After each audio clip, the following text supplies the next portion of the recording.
കണ്ണൂരിന് പുതിയ നൃത്താനുഭവം പകർന്നു നൽകിയ ഇഡ ഫെസ്റ്റിൻ്റെ 7ാമത് എഡിഷൻ ഈ മാസം 19, 20 തീയതികളിൽ കണ്ണൂർ ജവഹർ ഓഡിറ്റോറിയത്തിൽ നടക്കും. 19-ന് വൈകുന്നേരം 6:15-ന് ഉദ്ഘാടന ചടങ്ങ് നടക്കും. തുടർന്ന് ഷൈജ ബിനീഷ് അവതരിപ്പിക്കുന്ന ഭരതനാട്യം, ഡോക്ടർ നീന പ്രസാദിൻ്റെ മോഹിനിയാട്ടം എന്നിവ നടക്കും. 20-ന് ഡൽഹിയിൽ നിന്നുള്ള പത്മശ്രീ ഗീതാ ചന്ദ്രൻ്റെ ഭരതനാട്യം, ലക്നൌവിൽ നിന്നുള്ള അൻഷിക കതറിയയുടെ കഥക് എന്നിവയും നടക്കുമെന്ന് ഭാരവാഹികൾ വാർത്താസമ്മേളനത്തിൽ പറഞ്ഞു.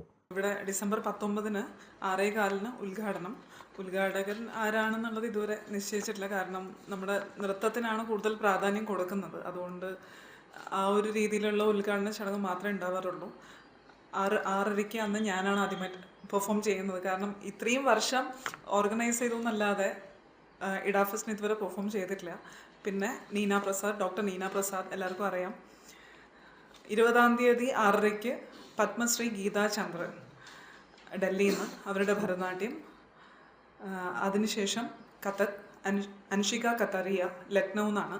അപ്പോൾ ഇത്രയുമാണ് ഈ വർഷത്തെ ഇഡ ഫെസ്റ്റിലുള്ള പെർഫോമൻസ്. ബിനീഷ് കിരൺ, ഷൈജ ബിനീഷ് എന്നിവർ വാർത്താ സമ്മേളനത്തിൽ പങ്കെടുത്തു. Aster MIMS hospital, wheel treat you well, Chala east, Kannur.